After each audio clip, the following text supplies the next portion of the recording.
a smile on your face when you're moving from place to place. Good morning, good morning, morning, good morning, morning.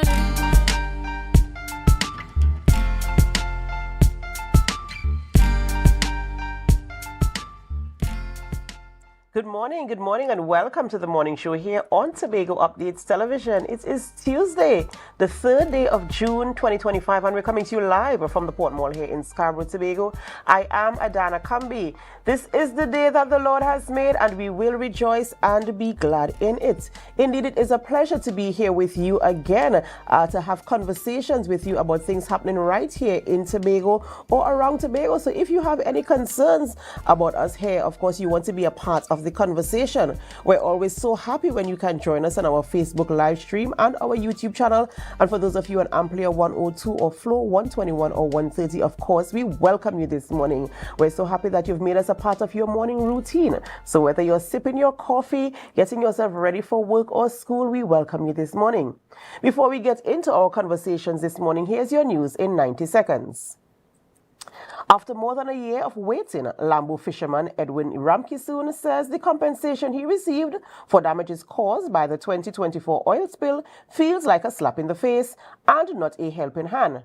Ramkisoon said he lost his boat, engine and gear worth over $78,000, but was granted the same 40% payout as others who continued fishing. His check totaled just over $63,000, far below what he expected. Despite submitting receipts and years of records, no verification was done. Feeling ignored and disrespected, Ramkisoon now urges Energy Minister Dr. Rudal Munilal to review the system and prioritize those mostly severely impacted. MSJ leader David Abdullah has called on Prime Minister Kamala Persad-Bissessar to consult public thoroughly before pushing forward the proposed stand your ground laws and relax firearm access, warning the mandate she claims may not reflect the majority's will. Speaking at a virtual press conference, Abdullah noted only about 30% of registered voters supported the ruling coalition, urging inclusive dialogue. He cautioned that such legislation can deepen the nation's culture of violence. Abdullah also criticized Persad-Bissessar's model Florida, calling its laws regressive and warning against blindly replicating U.S.-style policies. And finally, ticket holders left disappointed after Vybz Kartel no-show at the One Caribbean Music Festival last weekend are now eligible for a full refund, at least if they purchase their tickets via Island e-tickets. In a statement yesterday, Island e-tickets confirmed that 3 advertised headline acts did not perform. Citing a breach of expectations as its internal policies, the company said full refunds will be automatically processed to original payment methods within 5 to 7 business days. Customers who do not receive funds by June 17th are advised to contact Island e-ticket support. And that was your news in 90 seconds. So we're seeing here where Island e-tickets is stepping forward to, honor their policies, their internal policies in terms of providing that full refund. And we also saw the incident in Costa Rica. We saw Vybz Kartel also did not appear there, citing discrepancies with the promoter as well. So, I would like to see how that story unfolds in the Costa Rica instance as well, and to see, what is happening there, and if we have to review, in terms of contractual agreements and what are the issues surrounding the situation there, as it were. But here we are this morning, this Tuesday morning. Welcome to June. I didn't see you guys yesterday, but I'm here today. Welcome to June. It's a new month. And I do hope that as you've planned, we're coming to the end of the first half of the year. What are your plans looking like? The plans that you made at the beginning of the year, have you been remaining consistent in doing the things that you have planned to do? We're almost at the end of the first half, so let's review our goals. Let's go back to see what we set out to do and to see if we are able to make any progress, because it is very important that we are able to do some self-assessment and probably reassign and realign and refocus on, our goals and the plans that we have for our lives. Once again, I'm so happy that you are here with me this morning as we go through conversations. I hope that you are able to leave your comments on our Facebook live stream and our YouTube channel. We're always so happy to have you, especially if you are right here in Tobago, in Trinidad, the Caribbean region, the United States of America, wherever you are. We are so happy to have you with us. And you might be wondering, who are we having conversations with this morning in studio? Well, we start off the conversation by speaking with Mr. Devon Dillon. He's a former Vice President of JCI, as well as Mr. JC Karen Tyree Kent. I hope I pronounced your name correctly, and you will correct me when we get on set this morning. He is the co-chair of JCI, and this morning they're speaking about a peace walk and beautification project.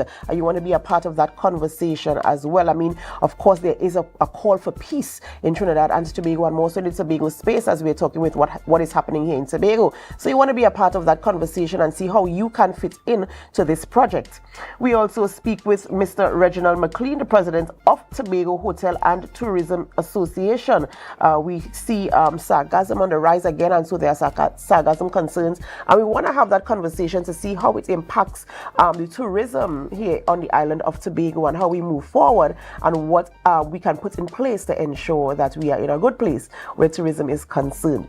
So before we get into all of those conversations this morning, we have to go for a short break, and you do know that when we go for a break, we invite all of you, whether far or wide, to help us share the live, share the live, share the live. We'll be right back.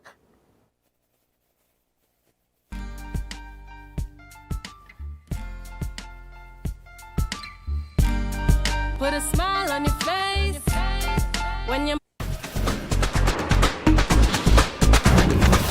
With Flow Business's new smart solutions, powered by super fast, reliable broadband, you'll feel like there are more versions of you working for you. From website design, development, and digital marketing to promote your business, 24/7 business class support to cloud solutions, security, and more. Multiply your growth today.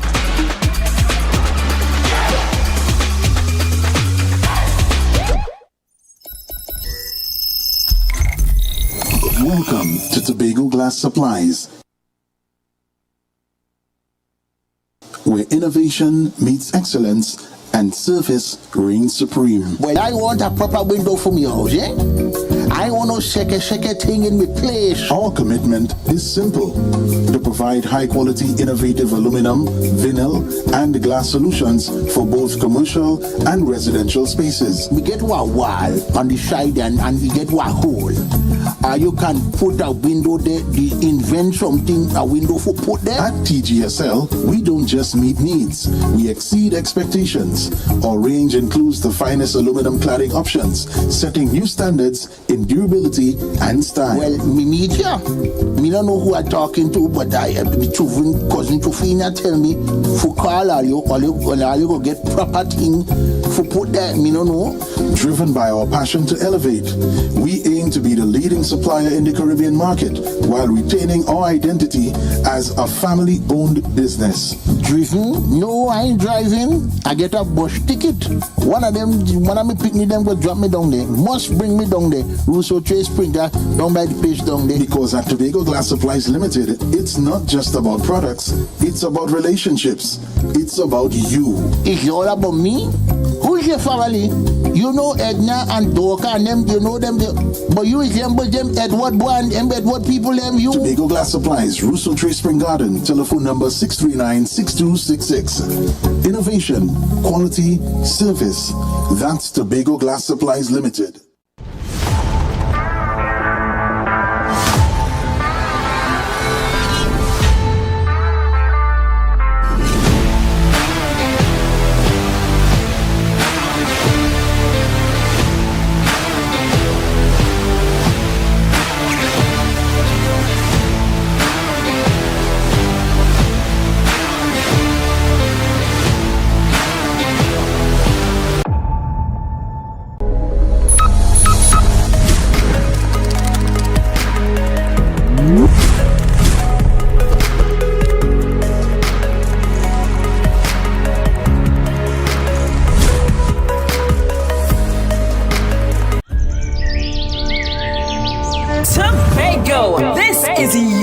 chance to lock in the brunch experience of the summer. Sun Up. Real bad girl get nasty. The Brunch Inclusive Edition, the ultimate party in the East, where vibrant flavors, refreshing cocktails, and electrifying vibes collide. It's happening on Saturday, July 5th from 3 p.m. at Deltec Compound, Argyle. Bring your coolers, bring your crew, and brunch, sip, and vibe in style. This is the flavorful escape you've been waiting for. Grab your tickets now at Barcode, Pablo Supermarket, Lost Restaurant and Lounge, Deltec Compound, and committee members. Sun Up. It's more than a brunch. It's an experience.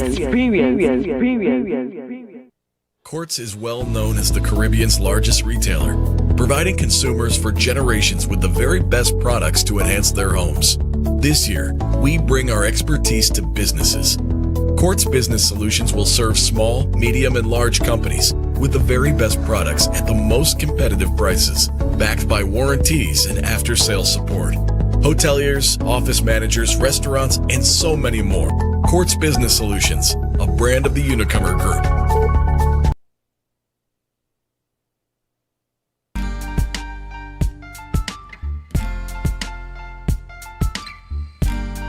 Put a smile on your face when you're moving from place to place. Good morning, good morning, morning, good morning, morning.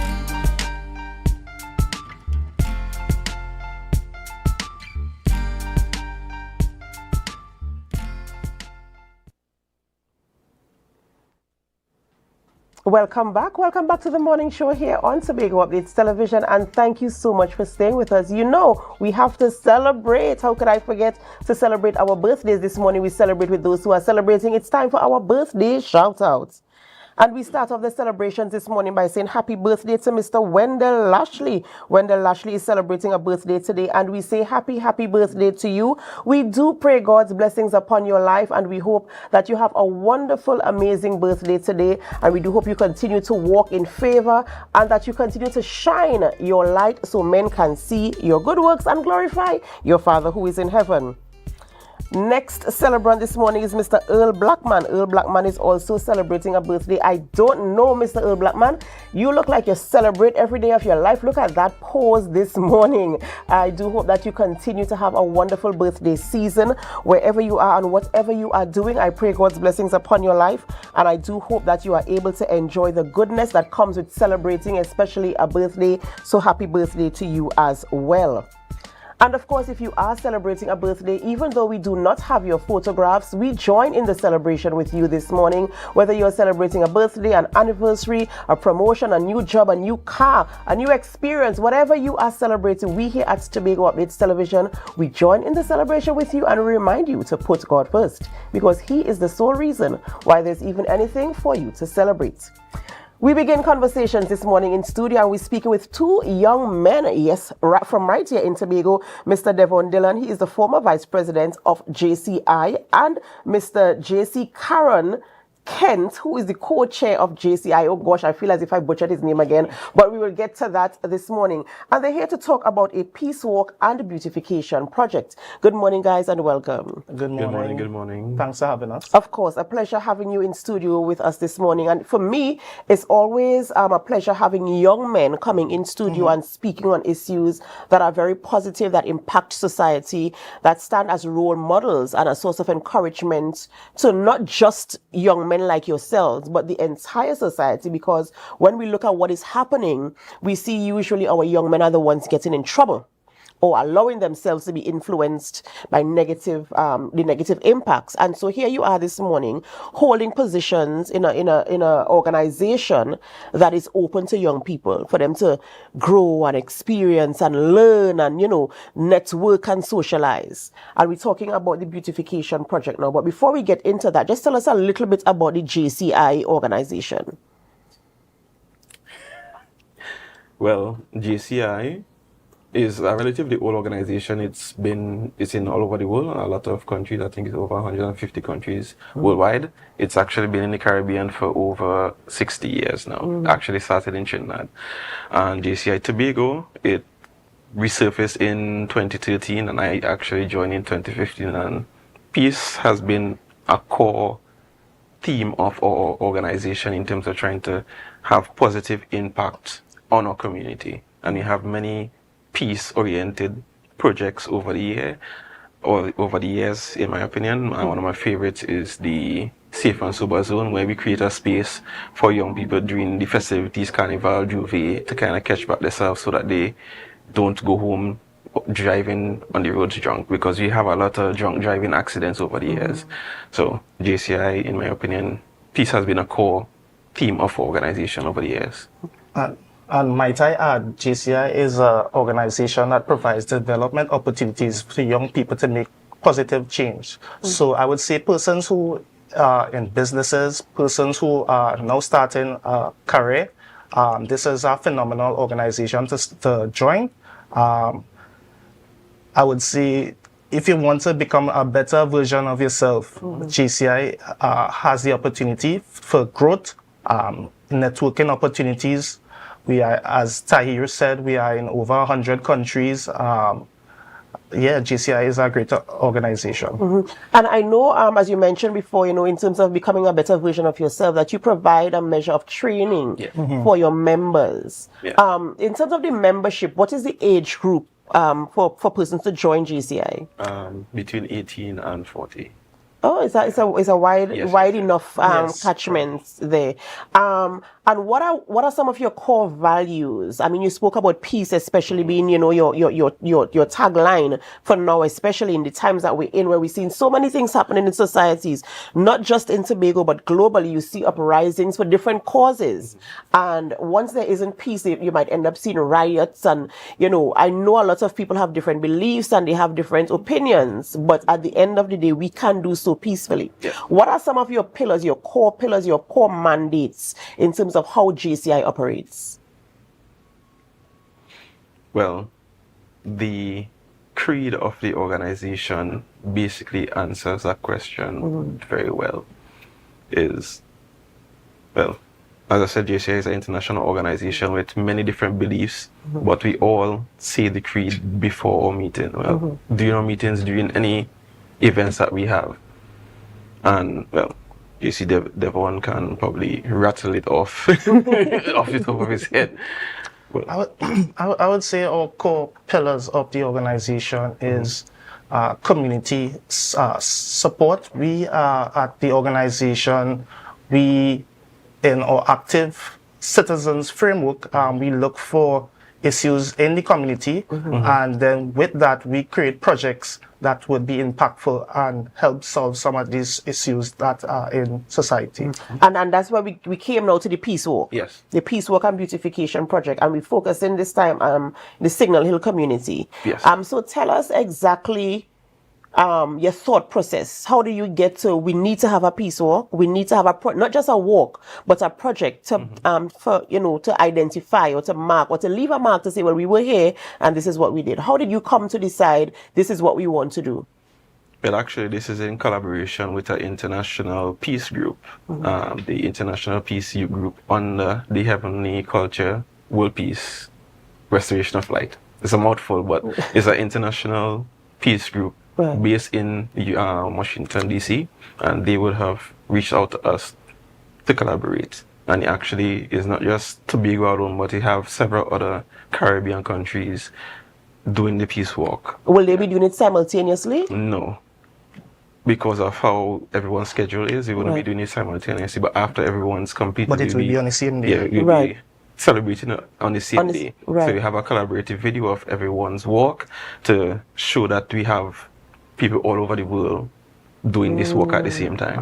And might I add, this is just the start of it with these Caribbean countries. We are trying to create a movement, right? Just starting with these 5 Caribbean countries, and then who knows, we could take it regional, and this peace movement could be a big thing.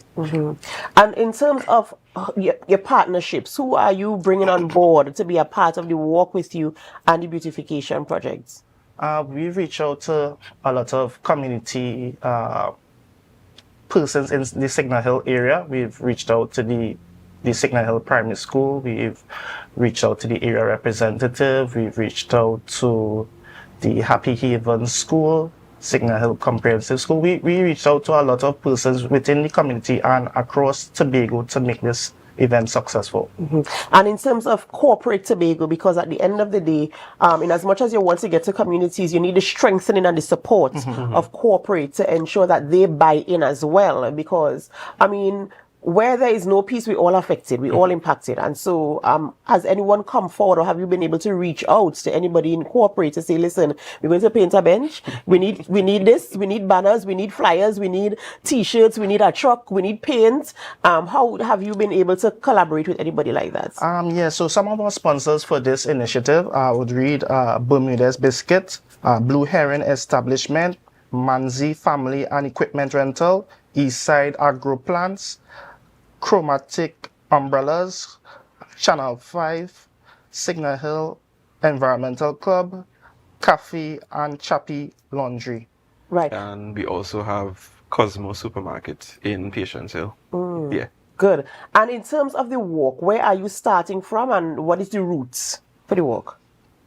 Yeah, we're actually starting at the park. Okay. And we will go, I think it's through Emerald Drive, and we're basically making a circuit coming back out through Luke Road and back to the park. It's a little over 2 kilometers, but it's not a race. Yeah, Right. Expect nobody to, it's a walk. Right, good. So we're going at a moderate pace. We plan to have police presence. We plan to have ambulance in case you have people who can't take the sun, even though we're trying to do it early in the morning. But yeah, it's a little over 2 points. Yeah, so we also I'm not sure if you mentioned, we also have the police with us. And after that walk, it's a twofold project. So after the walk, we'll be having the beautification at the park, right, where we'll be painting as well as planting some trees and creating a green space for persons to come and just have, that quiet time. Because most of the times, you don't have that spot to lime at. It's just at the bars. But we are creating a peace spot, which is at the park, and just for persons to come and, have a relaxing time. Will there be any talks? Sometimes you have these walks and you have a little talk, a little pep talk, and encouragement. Will you be having any of that during or at the end of the walk? Yes, so at the end of the walk, we are looking at having someone come and give a motivational speech that hasn't been confirmed as yet, but someone will be there to give a speech to the persons there. And in terms of what you mentioned, different members in the community, different groups, families in the community will be coming out. Would you be opening it for anybody who might be interested, even if you're not from the Signal Hill, Patience Hill, Lambo type area? Can they still come out in support of this event? Yes. Yeah. Right, because it's an all-inclusive event, right? All-inclusive, but we ask people to wear a white shirt peace. Yeah. Right. Yeah, so we are asking persons to wear white, walk with your paintbrush, come. We have some light refreshments for persons. Come and socialize and network with other persons, like-minded persons. Who knows, you could have an opportunity to do something. Just being around certain persons could, elevate persons. I like the fact that you have to walk with your paintbrush. If you're coming on this walk, it's not just a fancy walk with your white t-shirts, but come with your paintbrush, because there's purpose in the walk, right? Yes. In as much as it is peace, there's purpose. You want to leave a mark. As you said, Devon, that you're setting up a space that people could actually sit, they could remember, I was on this walk, I helped to paint this bench, I helped to plant this tree, I was a part of this.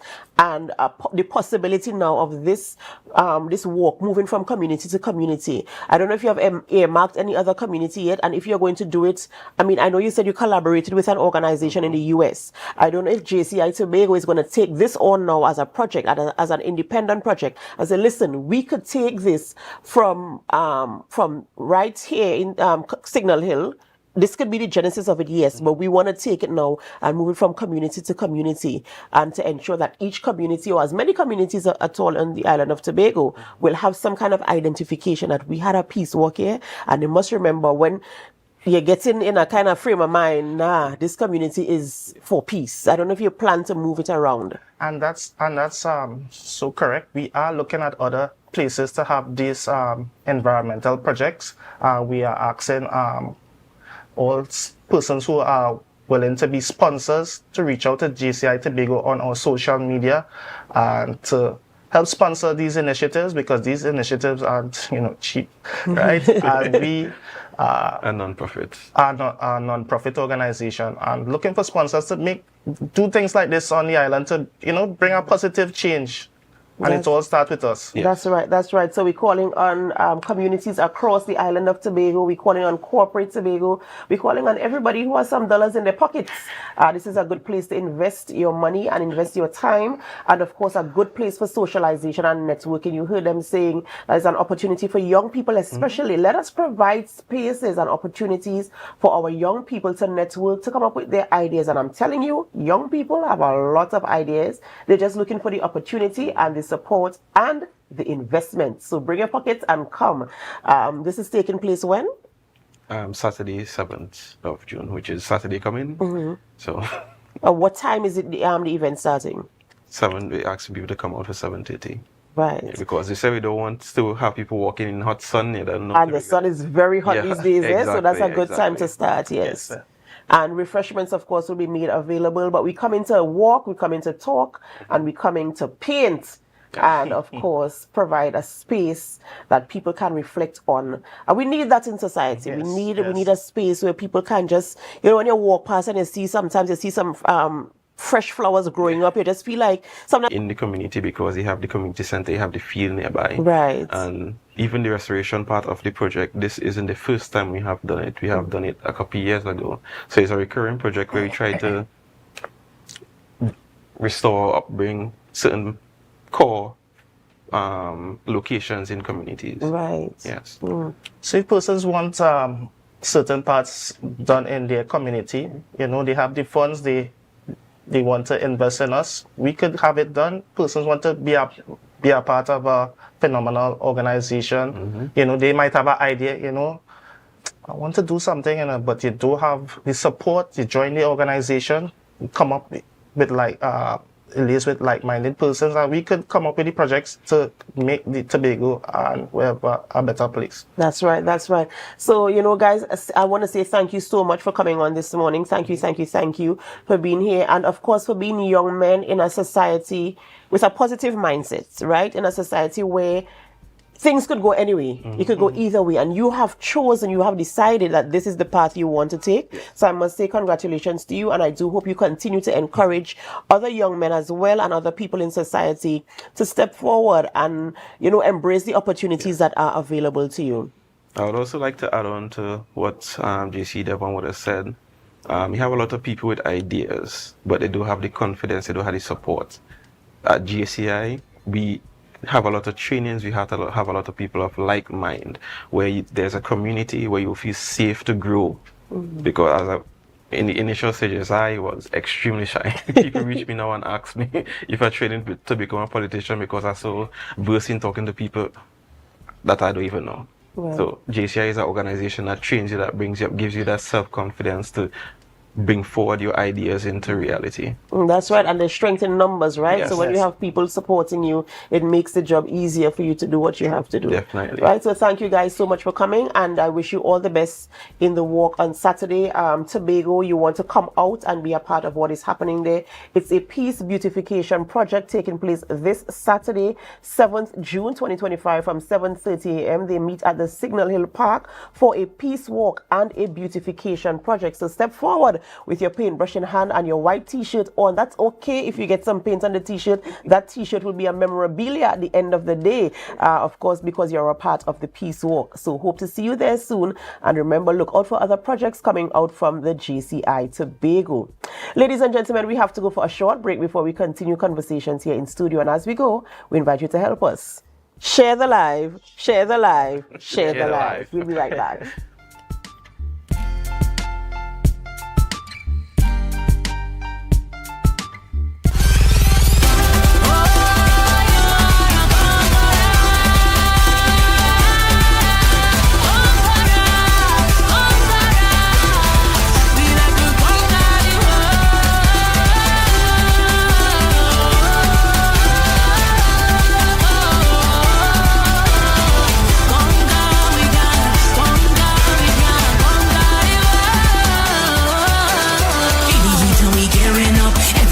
Saving up to go.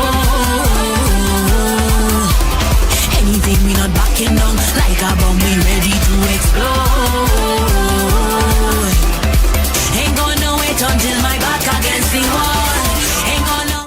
Do you think you know Premier League or Champions League football? What about international cricket or the IPL and CPL?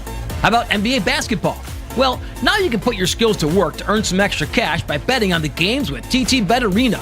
Simply go to our website, choose a sport you want to bet on, find the games, and place your bets. And with your computer or mobile device, you can bet from anywhere. Just go to ttbetarena.com, sign up for a free account, make a deposit, and start betting. It's that simple.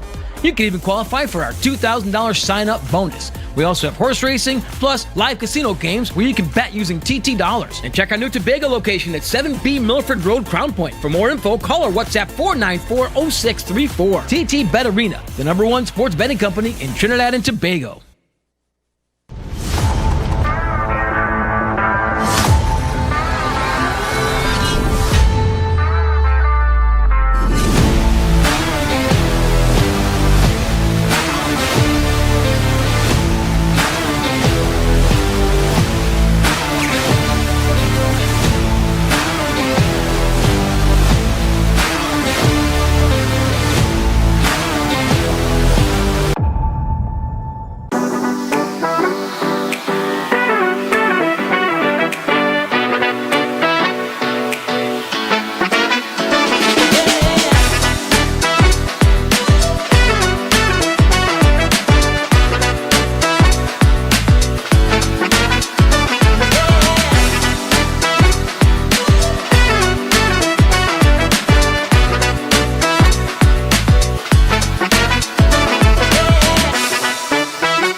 TNTech is pleased to advise that its Roxborough Service Center has reopened. Starting Monday, 10th March, customers can once more visit the Roxborough Administrative Building to pay TNTech bills, request new connections, and more. TNTech, powering the nation into the next generation.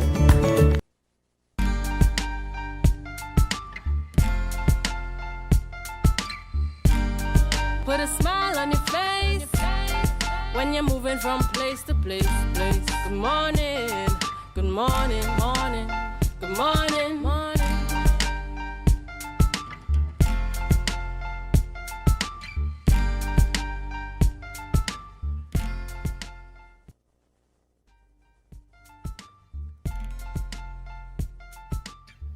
Welcome back. Welcome back to the morning show here on Tobago Updates Television, and thank you so much for staying with us.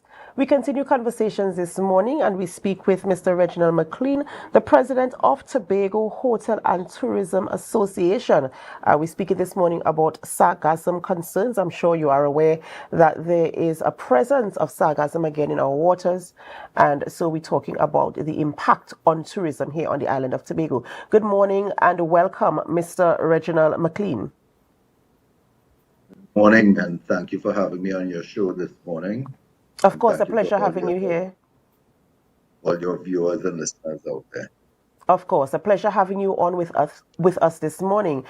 You are the president of the Tobago Hotel and Tourism Association, and we do know that one of our main attractions here on the island of Tobago is our beaches.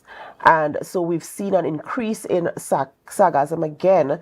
It's not the first time we've seen sargassum on our beaches on the island of Tobago. And now here we are again in that position. And of course, there are concerns. And we're going to have the conversation this morning. But we want to get your perspective in terms of where we are right now in comparison to where we were last year, and what we can do in terms of ensuring that the tourism product remains a product that is attractive even in the presence of the sargassum that is now on our beaches. Well, firstly, what I'd like to say is that for the last about 8 or 9 days, we've had zero sargassum, which is good because we've been able to get every single thing we have on the beach off. I took some pictures this morning of the beach, and it is 100% clear. So that is a positive sign. For the months of April and May, we had the worst influx we've had. The people who do all the monitoring say that it was about 200% worse than the worst year we've had before. So at least now we seem to be getting back to normalcy in the sense of the beaches. Obviously, there's still a lot of beaches that aren't clear. We work on that tirelessly day and night to get things clear for the guests, whether they're local or foreign.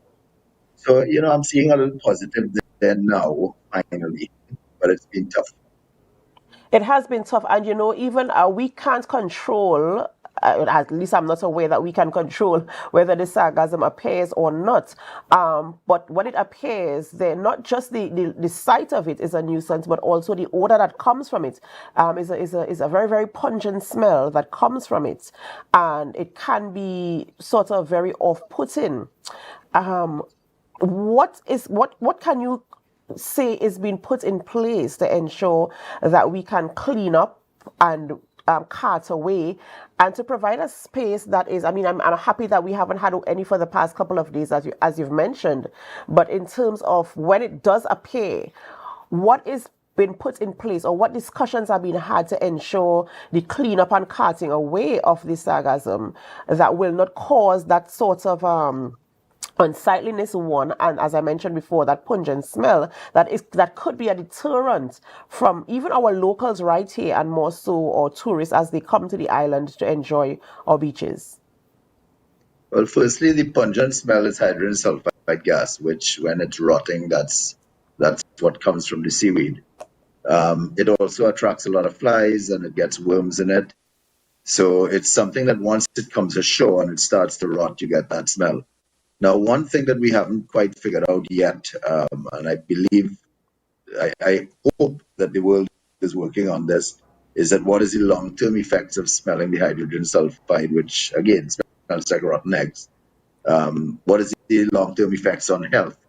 So when you drive past some of the villages, you can actually smell it as you drive past, and you may want to keep your windows up because it does get quite stink.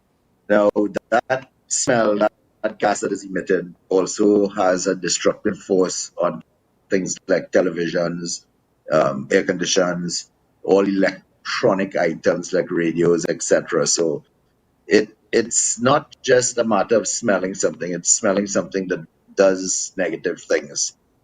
As far as cleanup, earlier this year we got the Tobago House of Assembly through the Chief Secretary to do a little bit of a commitment to helping us with some of the cleanup. And we got a little assistance there, but again, it's not enough in the sense that in 2024 we would have spent about $250,000 keeping the public beach clean. This year we haven't spent as much because we came up with different types of solutions to try and control it, but it gets to a point sometimes that the seaweed, you can only put your hand up and wait because it gets to that point where it is extremely bad. Now, one of the things that we have been able to do here is we have a little skid steer tractor, and in order to keep the place not smelling bad with the hydrogen sulfide, is we are continuously using the tractor and pushing it back into the sea, and in the hopes that Mother Nature takes it back out and makes it somebody else's issue. But at the end of the day, all beaches in Trinidad and Tobago are public beaches. And if I go back to memory when I was a younger fella, the government used to clean all the beaches. That hasn't happened in decades. So the only way that it's going to get done is through private sector and through organizations like the United Nations Development Program, where they are working with the Japanese government and coming in particularly into Speyside with some new equipment. But that's not going to help us at 2025. That's going to help us beyond 2025. So it's a bit of a getting the government on your side, getting the government to assist and get CPEP workers to help clean. But what do you do with the masses of sargassum? Because it's tons and tons and tons. Yes, as you see from that picture there. There's only so much you can truck away and put in a landfill. And every time you move that sargassum off your beach with a tractor and a truck, you're taking about quarter of that load with sand as well from the beach. So you're taking away the sand that exists from Mother Nature. So we have that issue here at Blue Waters Inn as well, where we are now getting ready to bring that sand back down to the beach. And we figure we have about 600 truckloads of sand that over the years have been carted away. Thankfully for us, it goes on our own property. So we know where it is. We just have to spend money to bring it back and put it on the beach. So it's a big concern. It's a costly concern. Whether the government is doing enough, I don't think so, because it affects all our people, especially in small villages where it's difficult, that you don't have much of a beach to get a tractor on to clean. It's a manual thing where you have to literally take people power and get the seaweed off the beaches. So it's a very hard thing. As far as tracking it, they're now tracking the sargassum with satellite, but we don't get enough real-time images that we could kind of predict when it's going to come on. So you go to sleep at night with a nice clean beach, you wake up in the morning, you may have 3 feet for the entire length of the beach and 100 feet out into the bay. So one never knows what to do and what to expect when one wakes up in the morning. Mr. McLean, you spoke about the fact that there are other agencies who will assist in terms of moving the sargassum, not necessarily for the 2025 season, but beyond. Has any consideration or conversation been put into repurposing or reusing sargassum? Because we're talking about carting it away and where will we put it and stuff like that. But can it be reused? I've seen in instances before, I think it was last year or the year before, and I can't remember exactly where, but other countries, even Caribbean countries, have been using the sargassum after they collect them from off the beaches, repurposing them for other, whether it's fertilizer or fuel or energy or whatever they've been using it for. Has any conversation happened in our local Tobago space or even Trinidad and Tobago in terms of repurposing sargassum? Well, I'm now looking up something I have here. I'm just trying to find it. Sargassum.com, a local industry here in Tobago.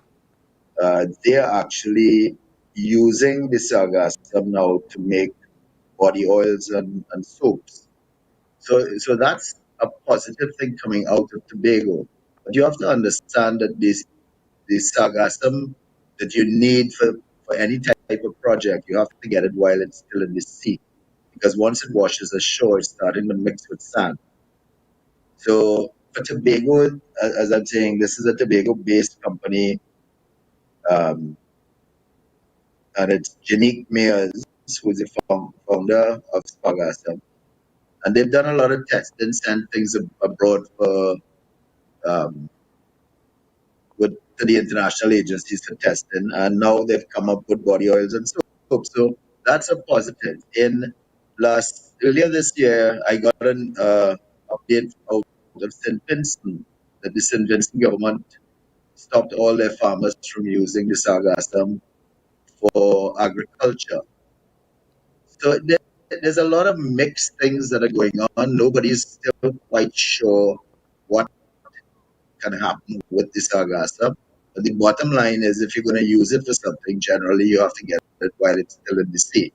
Now, there's another company that has started using it and making bricks out of it, and another one that's using it for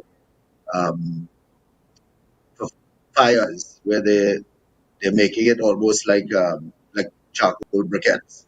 So again, what's the long-term effects of that, burning it in a fire, for example, with the different chemicals that are made up in it? Time will tell. A lot of testing will tell. But at least we're getting one positive thing out of Tobago so far. So it's still in the research sort of phase in terms of what it can be used for, and as you mentioned, of course, the long-term effects. The reference I was making, I think it was the blocks.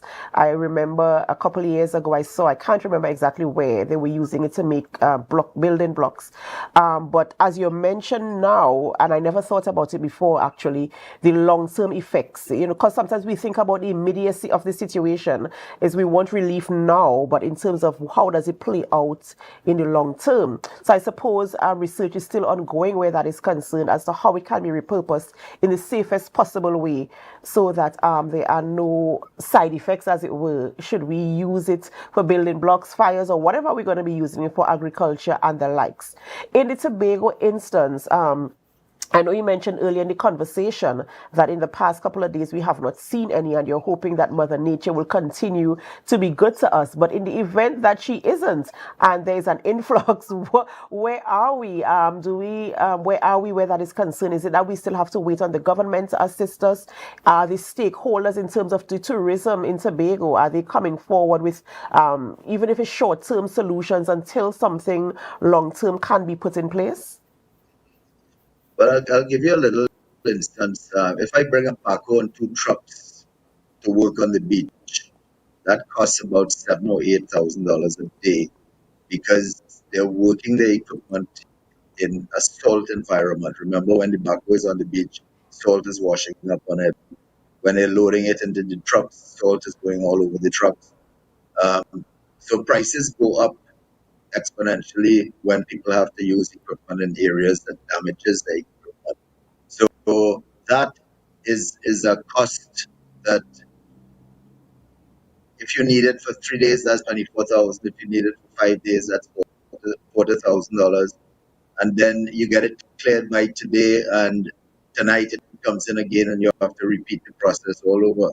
So we've come up with different ways. I mean, we have been pushing it into the sea with our skid steer tractor, and at the end of the day, we're using nets and literally corralling it off to one corner and hoping overnight when the tides change, the current shift, that some of it goes back out to sea. And we're doing a lot of things like that. We have 2 vehicles that we use on the beach every single day, but not so much in the last 8 days. And it's a lot of manual labor. So a lot of money is spent just keeping the public beach clean here at the hotel. And you can't leave it and let it lie because the stench comes up, the guests complain, and they start checking out. You get phone calls every day for bookings of the hotel, and the first question out of locals, whether it be Tobago locals or Trinidad locals coming up, is what's the sargassum like? So, for example, this morning I got a WhatsApp message update on the sargassum. We're coming this weekend. So I went and took 2 pictures of a beautiful, clear, clean beach this morning. But I don't know what it holds for tomorrow or the next day or the next day. We'll deal with those days when they arrive. So it's cost us a lot of business because even guests who've checked into the hotel, sometimes the day after they say they can't handle it and they leave. So you have to do as much as you possibly can to keep your area clean, keep the smell down, keep the flies out, and in hopes that eventually it disappears or people come up with some use for the sargassum, that the bulk of it can be taken away. We just live in hope. And what's a way to live? Of course, you have to live in hope. But I'm really hoping that collaborations could be done in a quick time. And I welcome and invite what you mentioned earlier in terms of the United Nations, I think you said, and a company out of Japan coming to partner. And I do hope that those conversations can hasten and that action can be taken in the quickest possible time. For the 2025 season, we just have to do what we can do at this point in time. And I do hope that all the stakeholders who are impacted by this will come on board and do their part in terms of ensuring that they can, move away, keep the areas clean, as you mentioned. And now it seems as if it's a personal responsibility for hoteliers or even the tourism industry to ensure that, our beaches can look the best that they can look based on the resources that we have here on the island of Tobago. In closing, is there any additional information or topic you want to raise where this is concerned? Well, what I'd like to do is emphasize a little bit more about the United Nations Development Program. They got a grant through the country of Japan for quite a few million US dollars. And that is to go towards 5 islands in the Caribbean, Tobago being one of those islands, and more specifically, Speyside, Tobago. So we're looking forward to that equipment arriving. I believe some tractors arrived recently. We're then getting the barge that's going to be out at sea that picks up the sargassum and trucks to move it. So, but again, it comes down to long-term effects and how much maintenance we have to do on all this equipment while it's here in Speyside to make sure we get the longevity out of it. There's a lot going on. There's a lot that the government needs to get involved. The new Minister of Trade, Industry and Tourism, because at the end of the day, it affects us all. Now, I'll harp on one other thing here. We need a lot of airlift in Tobago to make Tobago work for tourism. Trinidad doesn't have that problem because all the flights go into Trinidad and then they're brought back to Tobago. The people are brought back to Tobago internationally or local. With Caribbean Airlines, since COVID, Tobago has not gotten back the required flights that it had before COVID. We used to have 22 round-trip flights on Caribbean Airlines on the small planes. That's down to 12. Tobago cannot survive on that. And, I'm just hoping that some of the powers that be may be listening to your program this morning that can drive that forward. We need airlift into Tobago very badly. And that's the only thing that's going to push our tourism product forward. So that's what I'd like to leave you with. Point. That is a conversation we've had numerous times right here on the program under the Morning Show on Tobago Updates Television. I will continue that conversation at a later point where we have more time that we can dedicate to having it, of course. And we see your point, and we totally agree with you in terms of the airlift situation here for Tobago. Mr. McLean, thank you so much for joining us this morning and having that conversation with us and bringing us up to speed as to where we are and what is happening even in the background where the sargassum is concerned here on the island of Tobago. We wish you the best for the rest of the season, and we hope that Mother Nature continues to be good to you and to all our hoteliers here on the island of Tobago. All right. Thank you very much. Of course, we have to go for a break now, viewers, and as we go, we invite you to help us. Share the live, share the live, share the live. We'll be right back.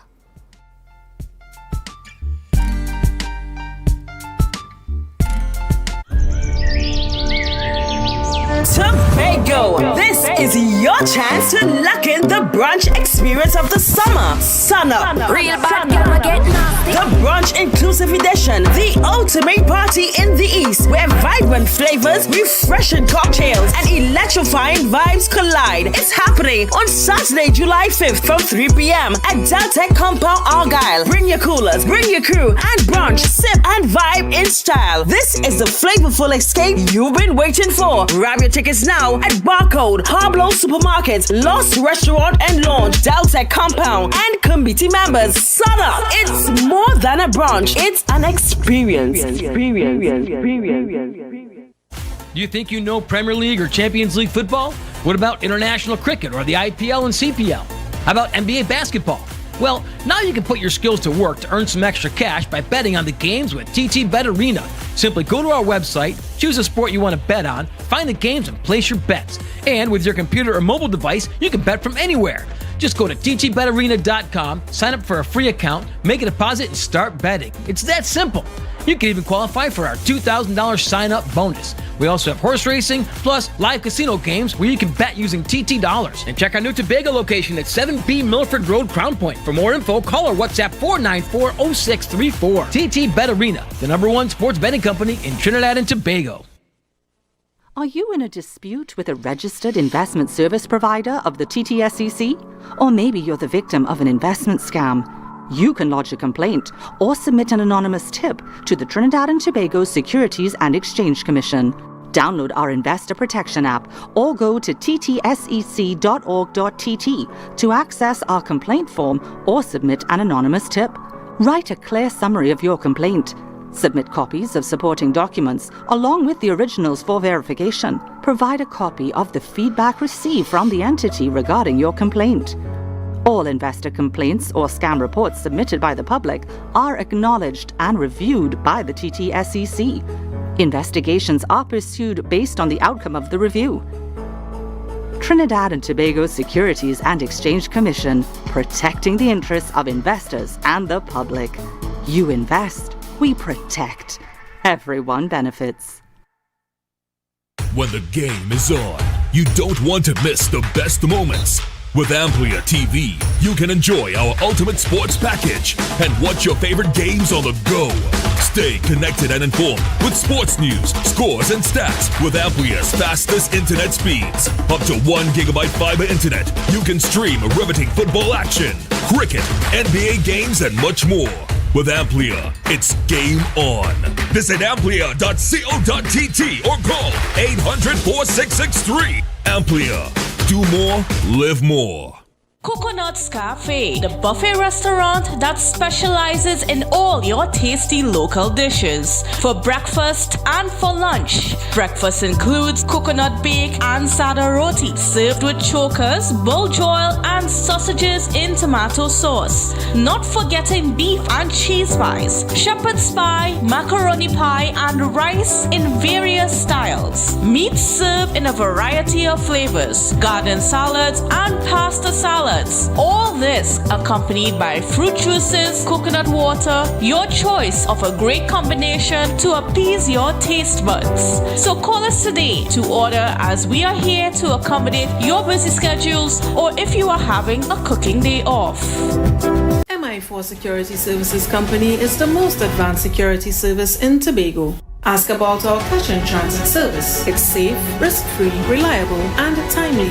We provide safe banking delivery for all business types and sizes with highly trained staff, 24/7 monitoring, coordinated emergency response, and a well-maintained fleet of armored vehicles. Contact us at 660-7723 or visit our website at www.mi4securitytt.com to sign up today.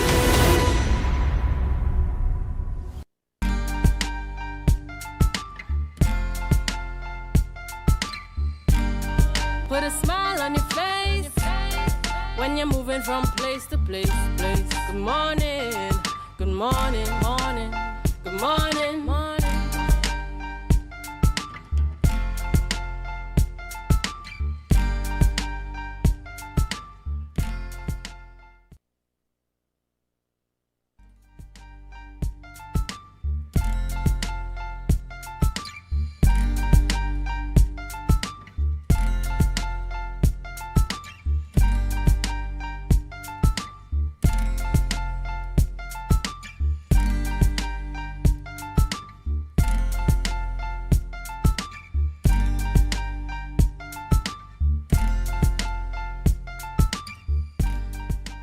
Welcome back to the morning show here on Tobago Updates Television, and thank you so much for staying with us. We have a special birthday today, and we want to say happy birthday this morning to Malik Stewart. He's turning 10 years today. Good morning, team. Thanking God for my blessings. Happy birthday to my adorable son, Malik Stewart. He's 10 years today. This is from his mom, his dad, and the rest of his family with love. They are sending their love, God's love to you, Malik, and they say happy birthday as you turn 10 years old today. And we here at Tobago Updates Television, we join in the celebration with you today. We say happy birthday to you. We pray God's blessings upon your life, and we do hope that you have a wonderful birthday today. Whether you're at school, if you're staying home today, whether you go for ice cream, for pizza, to the movies, whatever you are doing today, we say happy 10th birthday to you, and we pray God's blessings upon your life. So happy birthday to you, Malik.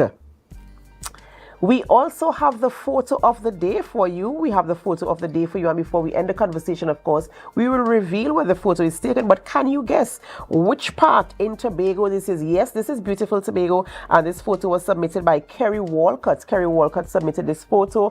Where in Tobago was this shot? Beautiful, beautiful island of Tobago. And these people who submit these photos, I don't know where they get the camera from, but the photos are so clean and crisp. A beautiful, beautiful island of Tobago. I can tell you it's on the countryside. I will give you that. But can you figure it out? Where is this photo taken? Before we wrap, I will tell you where the photograph was taken. Are you aware that the PNM had the nomination day for internal elections? It was yesterday, nomination day was yesterday, and so they had their nominations. And of course, we heard in the news last night, or even before the news, we heard where, of course, Penelope Beckles, she was unopposed as the political leader for the People's National Movement. People's National Movement nomination day was yesterday, and she was unopposed as political leader. And we can see the other positions there on your screen. And of course, we see in the chairman, vice chairman, lady vice chair, all the positions there. And the one that is unopposed is the political leader. And Penelope Beckles is the sole nominee for political leader for the internal elections of the People's National Movement. So it's safe to say that she will come out, she will emerge as the political leader come election day, because she is the sole nominee. And we see the PNM, of course, already sending congratulations to her, already sending congratulations to the Honorable Penelope Beckles, who is the leader of the opposition in the parliament here in Trinidad and Tobago. She's now elected, the elect for the political leader of the People's National Movement for their internal elections, which is upcoming. She was unopposed, right? And the other positions include elections officer, field officer, welfare officer, youth officer, operations officer, labor relations officer. I see one of two, so there are two labor relations officers there as well, and their elections is scheduled to take place very soon. There's also General Secretary, Assistant General Secretary, Treasurer, Education Officer, Public Relations Officer, and Social Media Officer as well. So those positions are up for grabs. And of course, after the election day, we will hear who the successful candidate will be at that point in time. They're now all nominees. They've submitted their nomination papers, and we are waiting to see the outcome of the internal elections there at the People's National Movement. And of course, we are looking to see how the Honorable Penelope Beckles performs as the leader of the opposition. As you are aware, she is the leader of the opposition and holding it down there in the parliament. And we're waiting to see, it's been a month, just about a month since the government was formed, and we're waiting to see how the government performs, the relationship with the opposition, and the relationship in terms of the full construct of the government of the Republic of Trinidad and Tobago. And we're hoping, of course, that the Tobago has a voice, as we so rightfully deserve. And we're hoping, of course, that our matters will be delivered and attended to. And we're seeing relationships already being formed, and we're hoping that it bears fruit. It bears fruit for me, for you, and for all of us here who reside in Tobago. There are some burning issues that we really want to ensure we get on the table, that discussions can be had and that they will be resolved where those things are concerned. And so we're looking to see with bated breath to see what would happen. All right, ladies and gentlemen, we're coming almost to the end of the morning show, but before we go, we have to reveal to you where the photo of the day was taken. I'm going to show it on the screen one more time, and this is your last opportunity to guess where the photo of the day was taken, right here on the island of Tobago, and submitted by Kerry Walcott. And we say thank you to Kerry for submitting this. This is Delaford, Tobago. I think it's Kings Bay in Delaford, Just so let me get that correct. Yes, Kings Bay in Delaford. Beautiful, beautiful photo. Thank you very much, Kerry Walcott. Remember, you can continue viewing our programming on our Facebook live stream and our YouTube channel, and also on Amplia 102 or Floor 121 or 130. This is where we have to end the morning show, but it's not where we end our programming. We head on over to GMT, so stay with us. And as you stay, we invite you to help us. Share the live, share the live, share the live.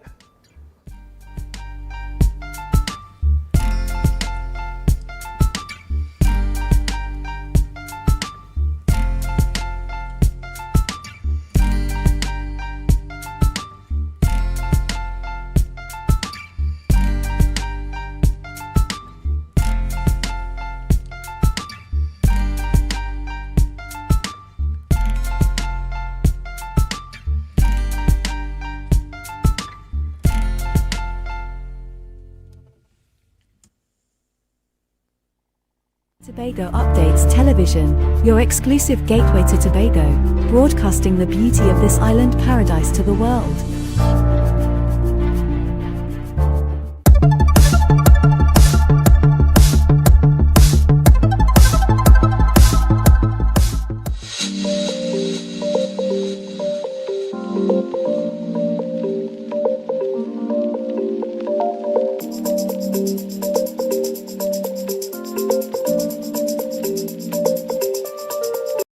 The Tobago Fashion First event was conceptualized in 2024 by the Tobago Day Planning Committee. We wanted to introduce a new event into the calendar while at the same time creating something of real substance. We also aimed to create a platform for Tobago's immensely talented designers. Welcome to Tobago Fashion First, and enjoy Tobago's Fashion First. This event was designed as a launch platform for our fashion industry, a space to bring to light the remarkable talent and creativity of Tobago's designers, to place their names and brands into the public spotlight, and to say to the world, Tobago has what it takes. The opulence we witness tonight is all Tobago, by Tobagonians, for the world. Our designers and models are not simply participants in the fashion industry, they are contenders. And with the right support, they can stand proudly among and even rival the most celebrated figures in the global fashion scene. Tonight is a statement. Here, we are bold, we are brilliant, and we are ready to take our place on the world stage. When the mountains rise before me, I believe I can feel it on. I will follow the path if you lead me. Just don't let go. If I promise you feel it always, tell me why you had to lie. I would hold on to it forever. You need to try and never be the same. I'm sorry, feeling alone. And always be lonely on your own. Just say I'm sorry. Just say I'm sorry. Just say I'm sorry. Just say I'm sorry. When a morning sky surrounds me, I believe I can see your light. I will reach for riches, guide me, hold me tight. If I promise you'll feel it only, show me how to make this right. I will play the way feeling lonely through the night. That was a production of the Department of Information, Office of the Chief Secretary, Tobago House of Assembly.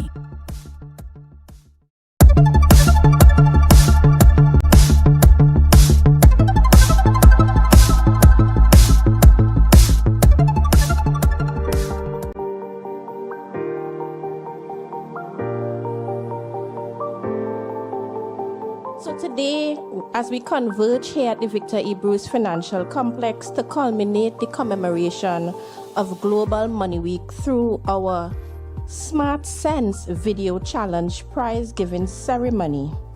We recognize the importance of financial literacy in shaping a secure and successful future. I feel heartened, excited, and I'm indeed happy because when I looked at the goal of Global Money Week, the goal really is to ensure that all children and young people have access to high quality financial information and education that allows them to make smart financial decisions that can improve their future financial resilience and financial well-being. Today, I'm also heartened to see the students that are represented here today, that we are able to hone the skills that you have embedded inside of you.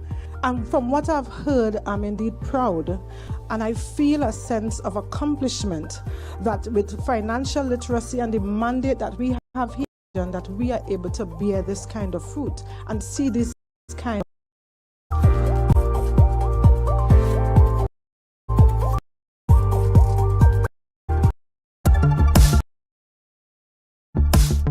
That was the production of the Department of Information, Office of the Chief Secretary, Tobago House of Assembly.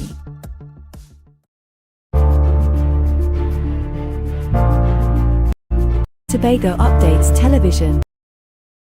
Close to Tobago, broadcasting the beauty of this island paradise to the world.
Welcome back to Good Morning Tobago right here on Tobago Updates. I am your host Chanel Felix, and you know whenever you see me sitting here, it's because we're about to have those conversations that you want to have while I ask those questions that you want asked. This morning we start off for interesting topics and conversations by chatting with Mr. Wendell Eversley, who is online and joining us. Good morning. He is a social activist, and this morning we're talking about the appeal for Dr. Delia Gabriel. Good morning and welcome. Good morning to Tobago. Good morning to all the wonderful people of Tobago, and also who joining us on this live presently. And let me say good morning to your Tobago update for having me this morning to discuss this important topic concerning Dr. Delia Gabriel. Excellent. And why do you feel like it's so important for you to lend your voice to this conversation this morning? One is it has been almost 5 years I am on this issue where this doctor was dismissed 4 months short of a final internship where she will receive a license as a qualified doctor in Trinidad and Tobago. And when we look at the manner how it has been done, and we see similar incidents concerning doctors in Trinidad and Tobago, I ask the question, if this is a case of victimization, if it's a case of discrimination, if it's a case of keeping back certain race in this country in moving forward when it comes to their profession. Because if you all have been following up comments and statements and editorials made by certain people in this country concerning certain professions in this country where certain ways have been kept back. One is Dr. Bartholomew, the deceased now, if you all read what he said concerning Africans being the intake of Africans into UE to study medicine. If you all listen to former Prime Minister's sister, who was a head of a very important department in Port of Spain General Hospital, Dr. Patricia Allen, and former Prime Minister Patrick Manning's sister, who talked also the victimization that she saw taking place. And if you all listen to also too, where we had a lot of complaints concerning the intakes of certain race into the Wooden Law School when a certain race, they will be entering to UE, doing year one, then going to Barbados to do year two, then coming back to Trinidad to finish off their final year. And then they have to write an exam to go into Hugh Wooden Law School. And you could see the victimization of being taken by the intake. And some of the people who passed the exam could not have been afford to enter Hugh Wooden. Some of them have to leave and go and do the LLB. Some of them have to go to London, then come back to Trinidad and get into a law firm and do a private practice. They have to do internship at the law firm for about 6 or 8 months and then call to the bar. Thank God for the wisdom of a former prime minister who make it sure that tertiary education be freed in this country, so where people who are being discriminated from these important institutions, and one is the Law Association, two is the Medical Board of Trinidad and Tobago, where we can see where people have to study medicine. The problems, and especially, I want to say especially the Africans, because the problem that they see in having to go through all these studies, and then when it's time for them to get in to do their final internship, is a lot of problems. Right, but And in the situation that we're dealing with currently, as it pertains to Dr. Delia Gabriel, she would have made some racist comments during some of the last few weeks of her internship, where she was interning to become a full-fledged medical doctor. And because of these comments that were recorded, she was dismissed, and since then she has not been able to complete the process of becoming a doctor. But what type of message are we sending out there when we pardon someone for making these type of comments just because, okay, this is an African person, but yet we are calling for the full brunt of the law and the full brunt of the repercussions for persons that are of other descents? Okay, Dr. Gabriel used the word, I don't want to say it on your station, but it was a racist word, but if you want to look in the contents of the word itself and you look up to the meaning, it's someone who carry loads, right? But nevertheless, we say certain things concerning African also. Let me take, for instance, Dr. Avinash, who said the most racist things about Africans. He even called us monkey. He even went further and said that his patients do not want no African attending to them. He went further and he said that all Africans could do is kill, steal, and rob. He even went further and said that how, right, African policemen who in the Trinidad and Tobago police force are uneducated and all they could do is carry a gun. And I protest against his statement. I wrote to the medical board. The medical board wrote back to me. I know the medical board tell me bring the evidence when the evidence was out there. Dr. Saw was represented by an African doctor in Tobago, Martin George. I don't know if he hired Martin George to do window dressing after all what he have said was outside in the public domain. You know what the medical board did? They give him a slap on his wrist and 7-day suspension. This African doctor said the word "see," and she have been punished going on 7 years now. Where are the justice where in Trinidad and Tobago where it's concerned? We have another doctor, young as Dr. Delia Gabriel, Dr. Adele Jagannath, who was charged for drug trafficking. And the kind of drug that he was charged for, it was mushroom, ecstasy, and ketamine. You know what serious these drugs are? And he was charged by the TTPS. The court found him guilty, and they just only gave him a slap on his wrist again, and fined him $14,000. Dr. Delia Gabriel, whose family suffered, struggle to make sure that she get a proper education. Give her her dream, which is to become a doctor. Work very hard, because they didn't come from a rich family. And this girl now selling shatine, pimento pepper, and mangoes in the Tunapuna market. I have wrote to former Prime Minister, former Health Minister, former Attorney General, former President of the Republic of Trinidad and Tobago, and also just before election again, I have wrote the former Prime Minister Stuart Young. I've wrote the former opposition leader who is the current president, who is the current Prime Minister, concerning for them to look at Dr. Delia Gabriel case. I fast and protest in front of the Minister of Health office in Park Street.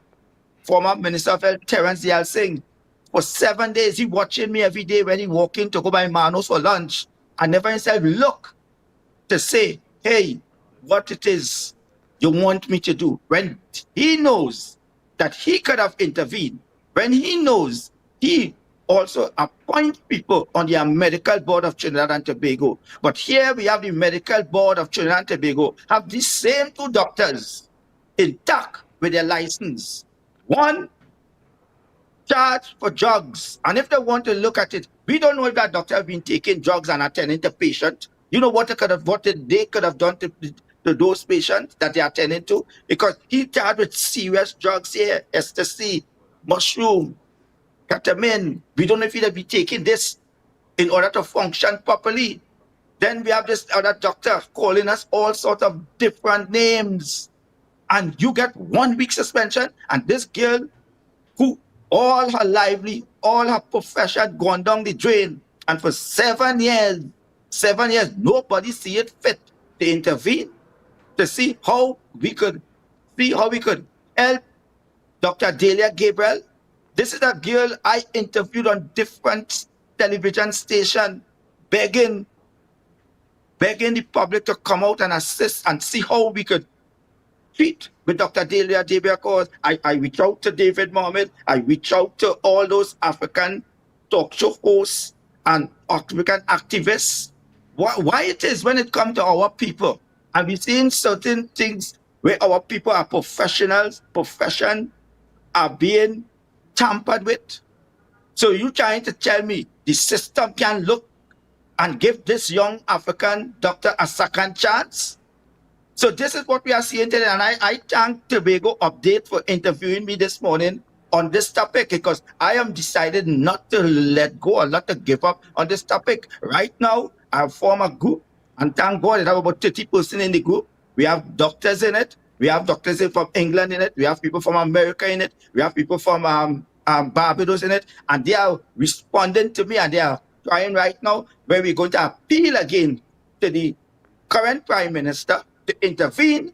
I'm going to send letters again to the current Attorney General and the current Minister of Health. And also, we have lawyers who now come on board, and they are looking to see how they can treat with it, but even taking this matter to the courts of Trinidad and Tobago. Because when we look at the situation presently with Dr. Delia Gabriel, we are seeing that where we see clearly injustice have been done to her.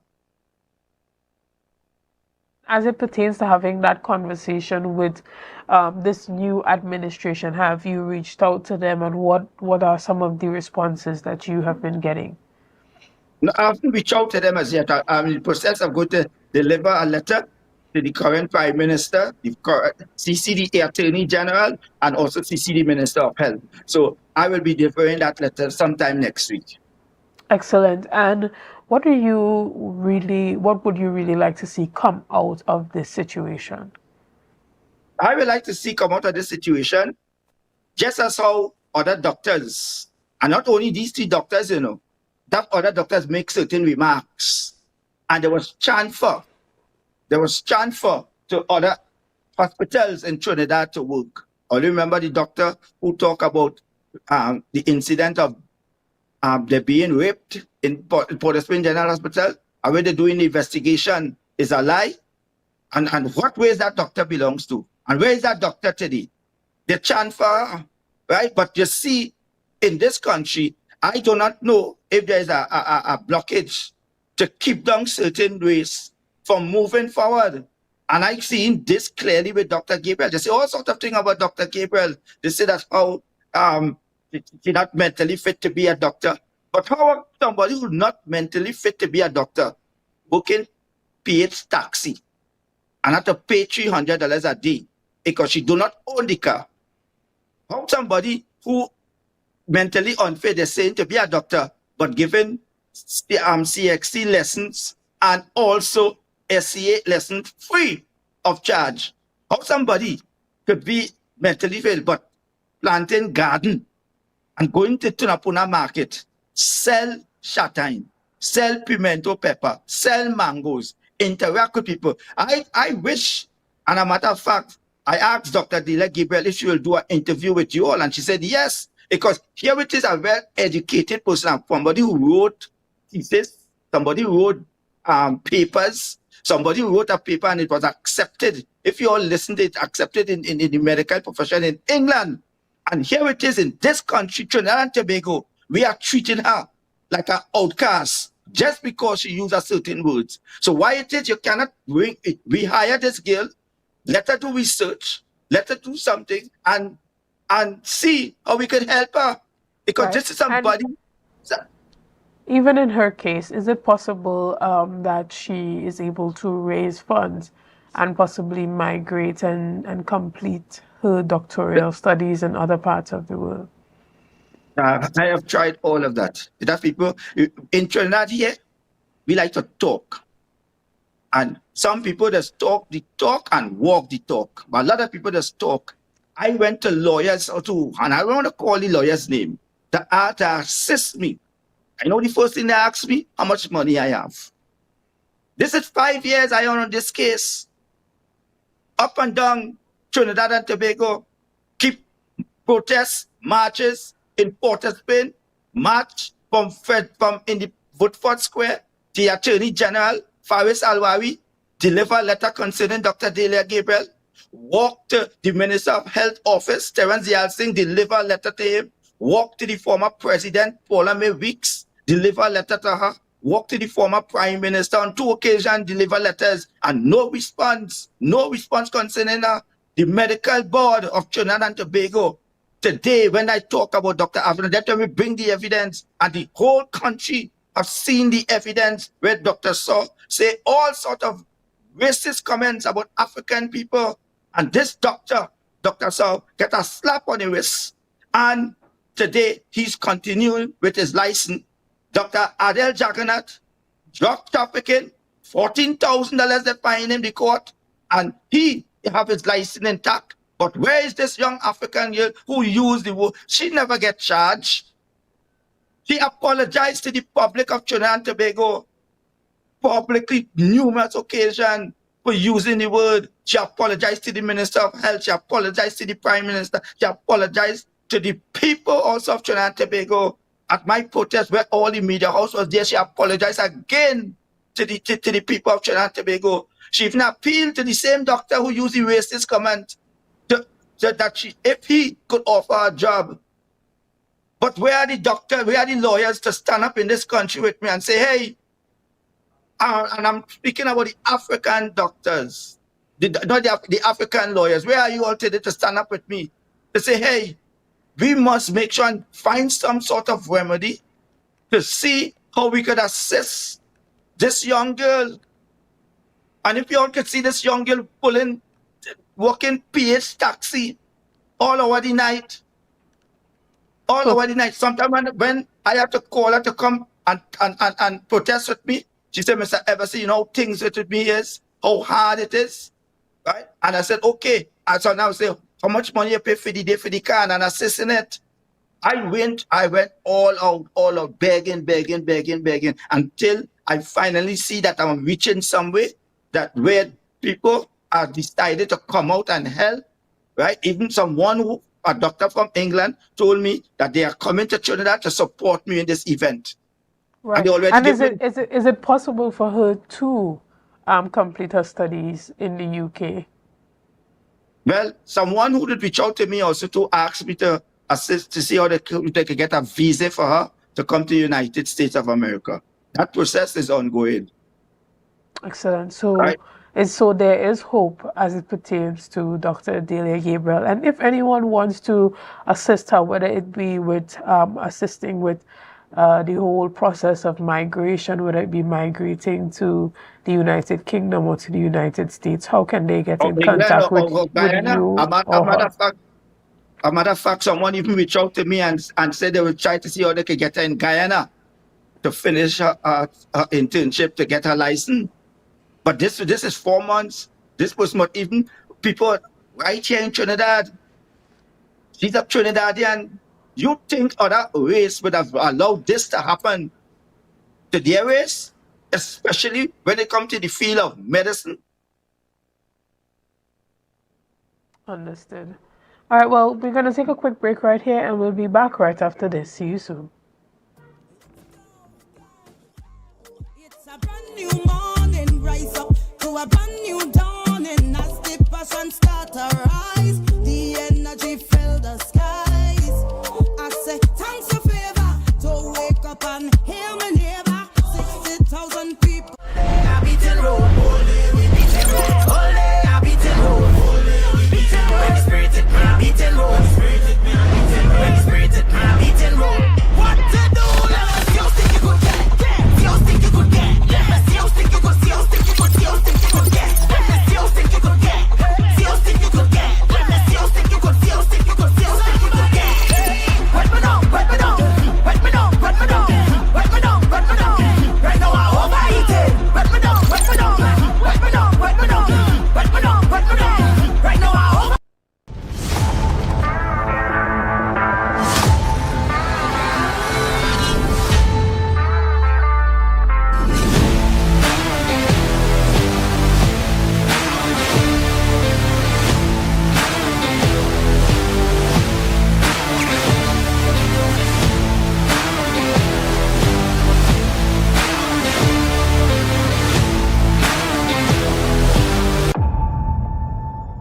So guys, there are some new developments in housing in Tobago. So it's goat racing time.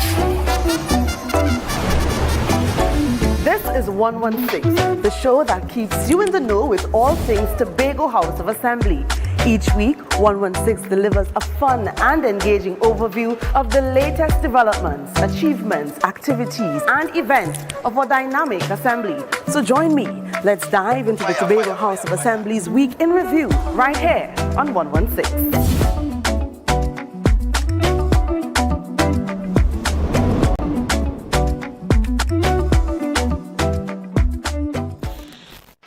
can now get whatever you need whenever you need it anywhere in Tobago with Tobago. Your meals, medication, groceries, and shopping all delivered directly to you. No more hassle, no more stress. Get the Tobago app today on Google Play or Apple App Store. That's TAPPOGO, and let us deliver to you. Check our website at www.tapogo.app or call the experts at 494-TOGO and 484-4746. Tobago. Relax. We will get it to you. Tobago's at your service.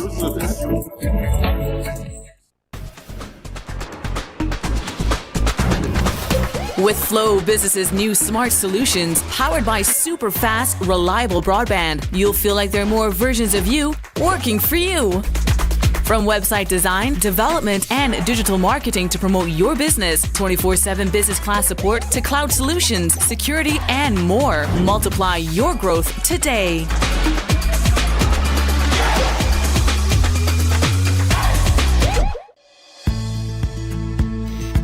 TNTech is pleased to advise that its Roxborough Service Center has reopened. Starting Monday, 10th March, customers can once more visit the Roxborough Administrative Building to pay TNTech bills, request new connections, and more. TNTech, powering the nation into the next generation. Are you in a dispute with a registered investment service provider of the TTSEC? Or maybe you're the victim of an investment scam? You can lodge a complaint or submit an anonymous tip to the Trinidad and Tobago Securities and Exchange Commission. Download our Investor Protection app or go to ttsec.org.tt to access our complaint form or submit an anonymous tip. Write a clear summary of your complaint. Submit copies of supporting documents along with the originals for verification. Provide a copy of the feedback received from the entity regarding your complaint. All investor complaints or scam reports submitted by the public are acknowledged and reviewed by the TTSEC. Investigations are pursued based on the outcome of the review. Trinidad and Tobago Securities and Exchange Commission, protecting the interests of investors and the public. You invest, we protect. Everyone benefits.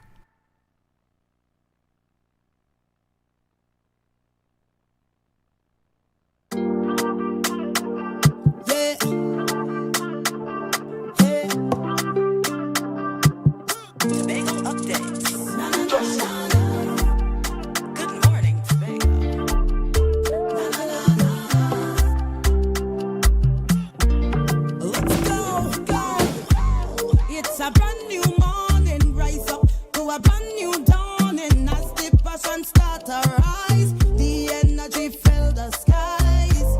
I say thanks a favor to wake up and hear me neighbor. 60,000 people strong, and the vibes is never wrong. We are beauty, we are power, we are people in the sun. We are beaches, we are rivers, we are melanated ones. Welcome back to Good Morning Tobago right here on Tobago Updates. Guys, we want to thank you so much for sticking with us this morning. I want to thank our first guest, Mr. Wendell Eversley, for coming on and advocating for Dr. Dahlia Gabriel.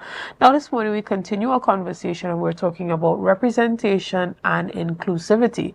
To have that conversation with me this morning, we're talking all about including blind students in that new laptop distribution that is supposed to take place in September 2025, as announced by the Prime Minister.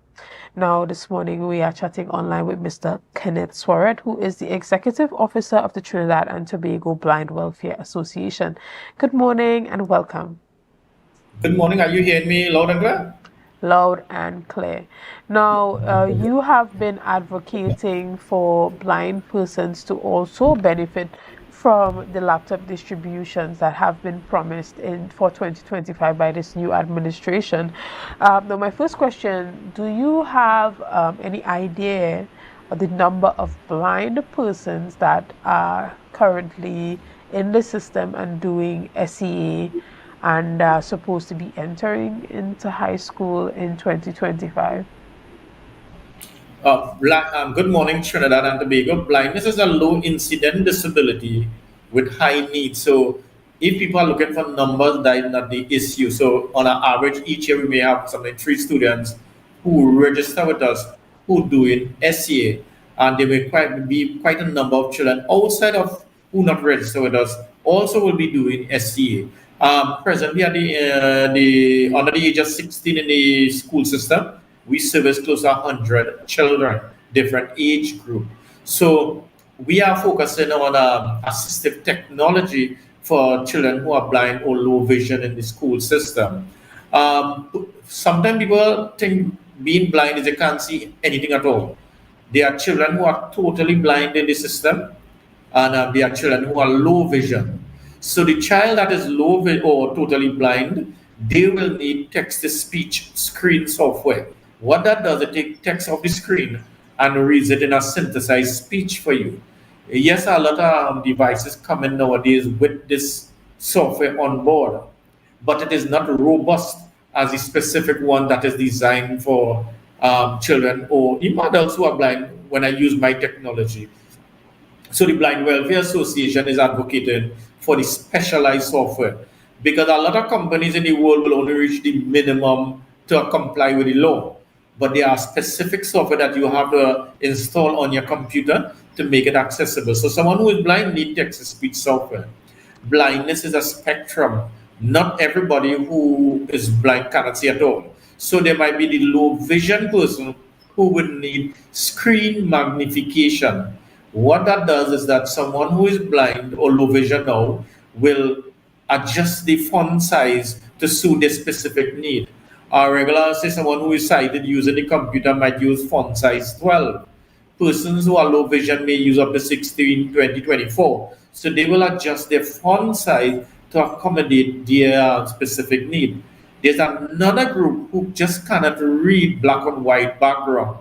So they will have to change the color contrast to suit their needs. So they may change the writing from maybe red against yellow background or maybe green against another color. Anything that suits their needs. And then there's another group, a very small group, persons who use Braille.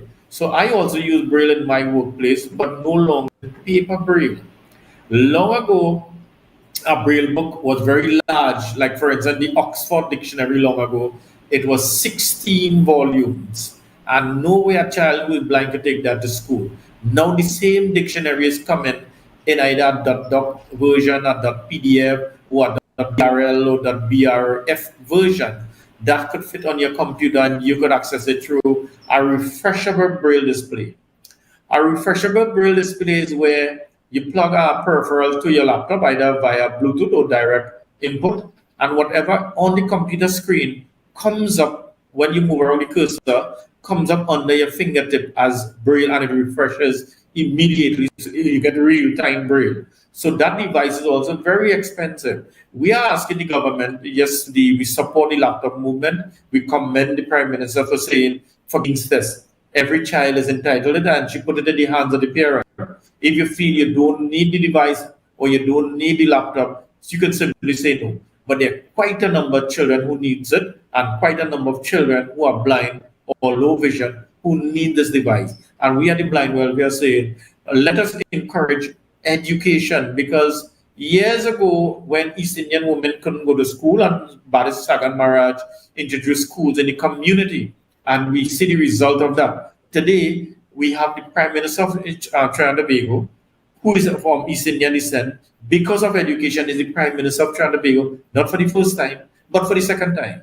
We are saying we want the same experience for not only children who are blind, but also children with disabilities to have that same access, so that they don't limit their life to a disability grant, but could expand their life through education to get whatever job they want, to pursue whatever career they want. And we are the Blind Welfare Association. We want to encourage that no matter where you're from, you are given that opportunity to go to school. And technology is one part of this component. We are talking about books need to be in accessible format.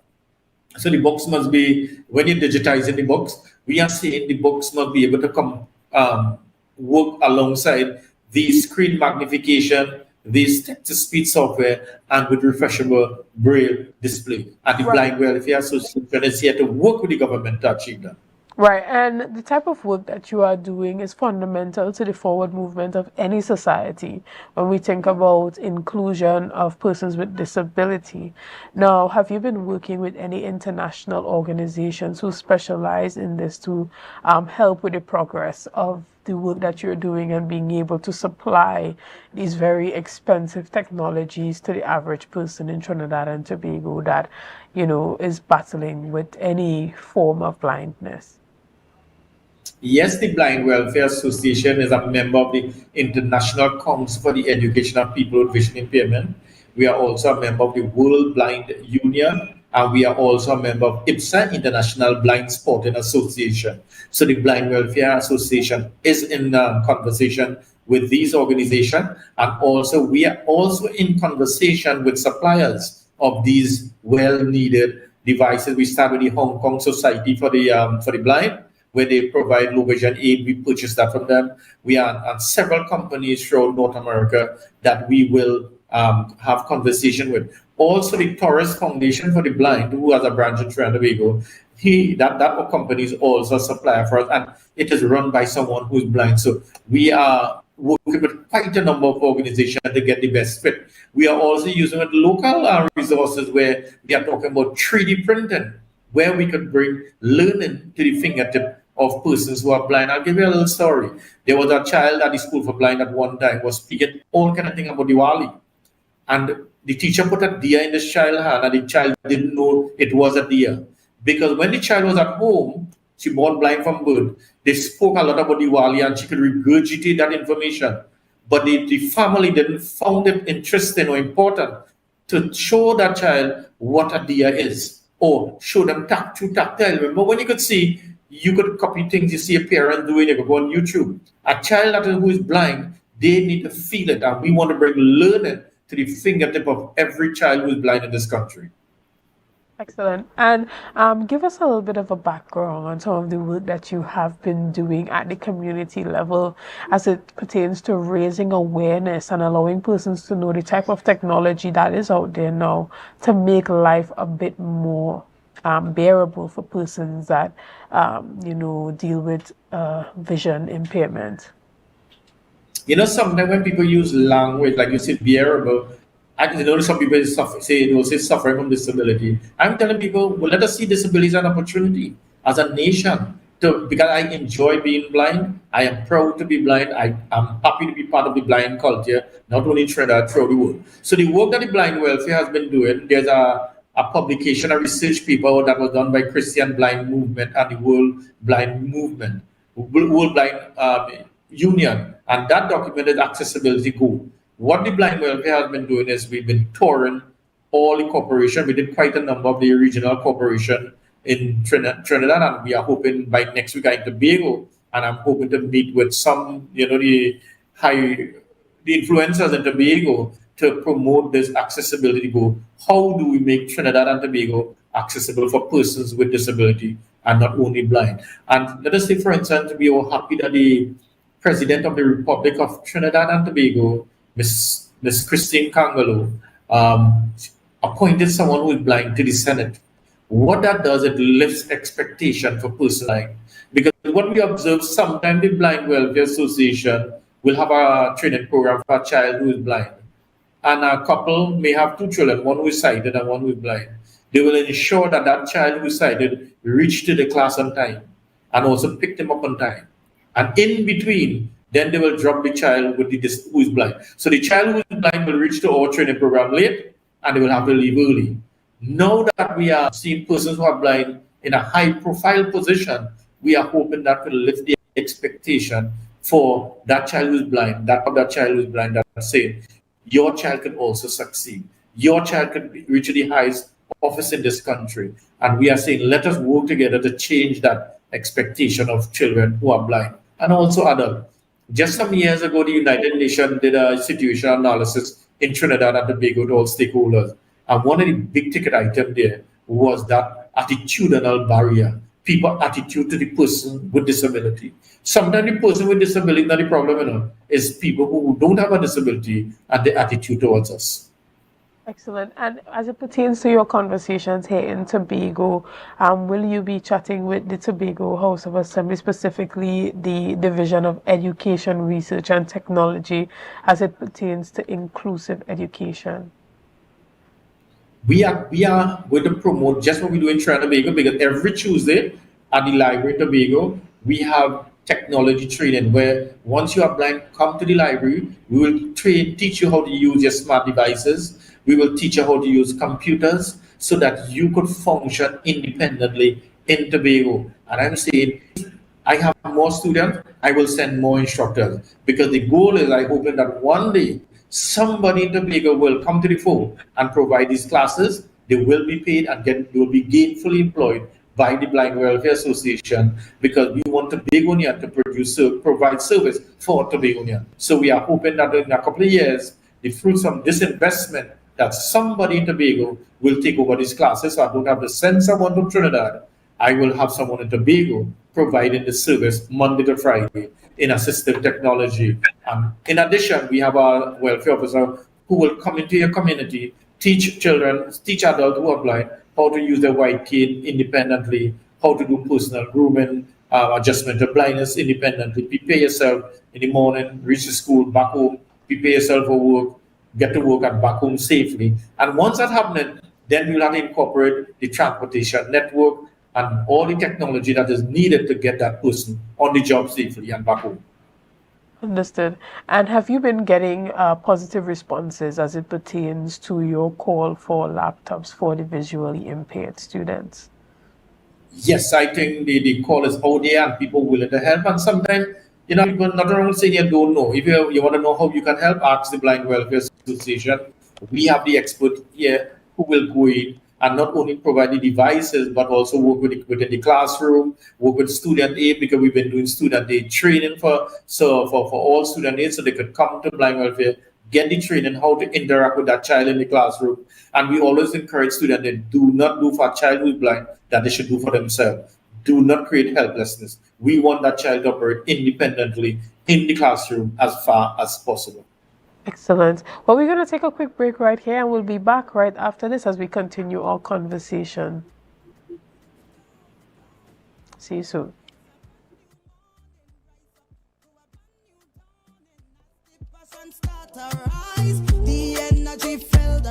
Quartz is well known as the Caribbean's largest retailer, providing consumers for generations with the very best products to enhance their homes.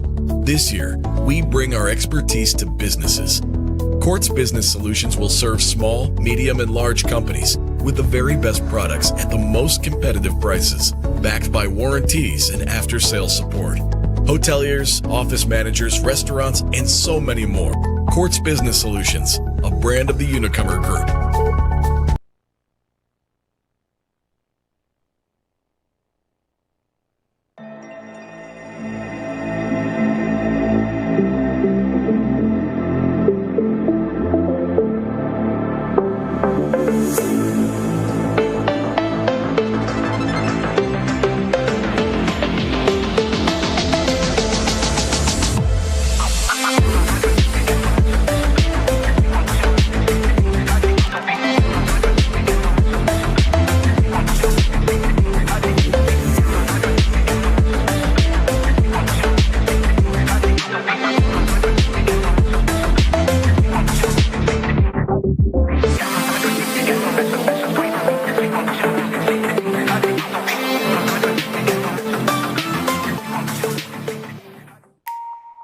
Want to get better? Where to start? What kind of exercise to do?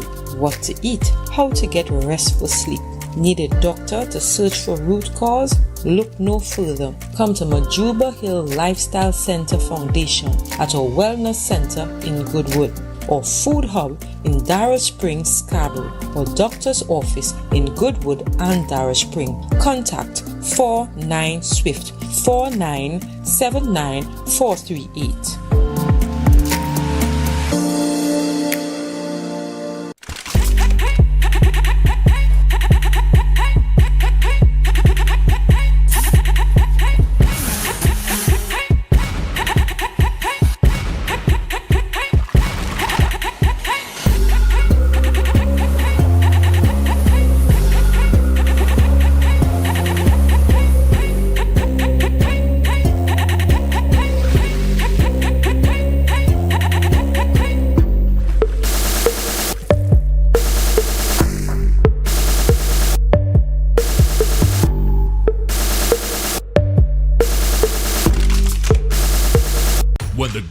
game's on. You don't want to miss the best moments. With AMPLIA TV, you can enjoy our ultimate sports package and watch your favorite games on the go. Stay connected and informed with sports news, scores, and stats with AMPLIA's fastest internet speeds. Up to 1 gigabyte fiber internet, you can stream riveting football action, cricket, NBA games, and much more.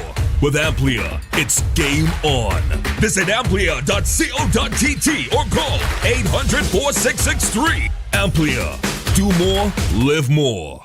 MI4 Security Services Company is the most advanced security service in Tobago. Ask about our cash and transit service. It's safe, risk-free, reliable, and timely. We provide safe banking delivery for all business types and sizes with highly trained staff, 24/7 monitoring, coordinated emergency response, and a well-maintained fleet of armored vehicles. Contact us at 660-7723 or visit our website at www.mi4securitytt.com to sign up today.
Welcome back to Good Morning Tobago right here on Tobago Updates. I am your host Chanel Felix this morning. As we come back to our conversation, we have been chatting with Mr. Kenneth Surratt, who is the Executive Officer of the Trinidad and Tobago Blind Welfare Association. This morning we have been chatting about his group's advocacy to ensure that students that are blind have access to laptops that have been announced by Prime Minister Kamala Persad-Bissessar for 2025. That's September term for those students going into first form.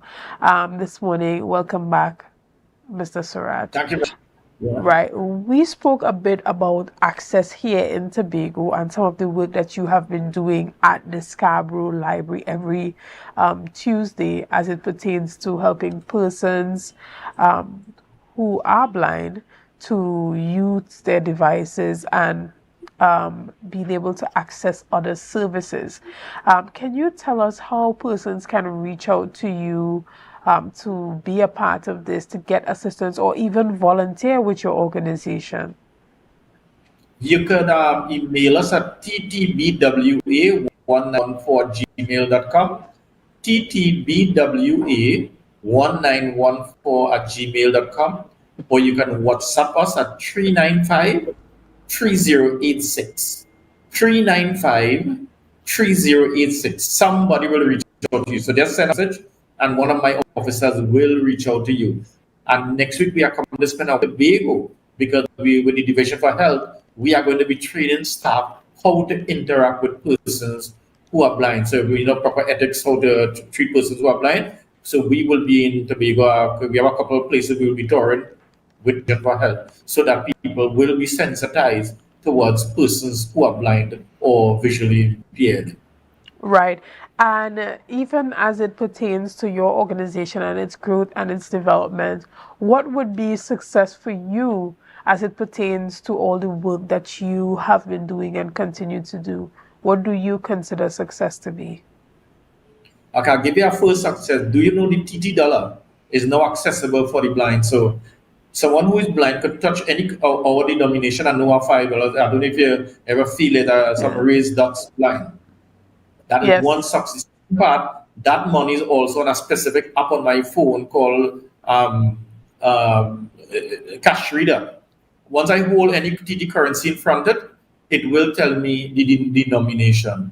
We also had the amendment to the copyright law in 2020 which needed a special majority in the Parliament of Trinidad and Tobago, and we needed a 3/5 majority. And both the opposition, the government, and the independent senators amended the copyright law to make printed material accessible to the print disabled.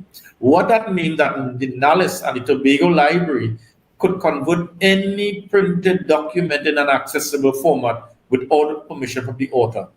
What do we mean by making it? They're taking these books and they're digitizing it. They're taking these books and putting it also in audio. They're taking these books and also producing it in Braille. So now someone who is blind can access the printed material, make it available. And that happened because of Stevie Wonder years ago. He told the World Intellectual Property Organization, when he attended their function, any song Stevie Wonder sang, everybody knew the song. He said, you know why you know my song? I made it accessible to you. I had it on 8-track, I had it on cassette, flash drive, CD, now I'm streaming it online. He said, you have to make your printed material accessible to me. And if you don't do it, I'll come back and sing a song on you. He didn't have to sing a song because the world took a decision. Throughout the world now, printed material is going to be accessible for the blind and the print disabled. What do we mean by the print disabled? If you remember Stephen Hawking, he couldn't turn a book page. We have persons in this country who, because of their disability, they cannot turn a page on a book, but because of their eyes, they could give commands to their computer. And not because of that amendment, that group also, the dyslexia group, could also have their books in accessible format. So we are telling people, go and register with the library closest to you, go and request your book in an accessible format. NALIS and the Tobago Library will make it happen to you. Presently, we have close to over 1 million books in something called the Accessible Book Consortium that NALIS, all the libraries all over the world have access to. And that number is growing rapidly because Trinidad and Tobago is also a signatory to the Marrakesh Treaty. And also we have amended our copyright law to meet that requirement. So we are saying, come on board. And those are some of the immediate successes that impacted on all persons who are blind, partially sighted, low vision, dyslexia, and print disabled. Right, and do you want to make a call to any persons watching today, or even the powers that be, whether it be at the Ministry of Education or the Division of Education in Tobago, as it pertains to what can be done or should be done to partner to make, printed material more accessible for persons that are disabled, specifically those that are visually impaired? Yes, and I am telling, come on, but if you don't come to the Blind Welfare Association, reach out to Mr. Trim in Tobago. We are going to help you to understand. Because once I get over your attitude towards persons who are blind and believe that they could succeed, 90% of my work is done. We just have to work for the other 10%. We just need to change attitude. And once you change attitude, how you see things change. You have to start with you. Change the way you see persons with disability. Don't see them as a burden on society, but see them as an opportunity for society. And employed, get them doing an exciting thing. Just like somebody, they're retired and they lose their vision. That doesn't mean that they stop living. Come to the Blind Welfare Association. We're going to teach you how to navigate your surroundings. We're going to teach you how to do things the blind way. We are going to teach you how to use your technology. We are going to help you to how to enjoy the rest of your life having fun. Because there's a new product we want to launch on the market just now called Touch Tourism, where we want to come in Tobago and train Tobagonians how to let people experience Tobago through touch, not only the visual. And there are quite a number of persons who are blind in the world will want to come to Tobago and experience Tobago from a touch point of view. Excellent. Well, again, we want to thank you and the Trinidad and Tobago Blind Welfare Association for all the work that you have been doing as it pertains to, making things accessible, not just technology, not just printed material, but just making the world more accessible for those who are visually impaired. Again, we want to thank you for your time this morning, and we do hope that the relevant individuals hear your call those laptops to be made available for students that are visually impaired. Guys, we want to thank you so much for being a part of this morning's conversation. We want to thank you for your likes, your shares, and your comments, and all that you have done and continue to do to make Tobago Updates the #1 broadcaster here on the island of Tobago. Again, I am your host, Chanel Felix, and have a great day.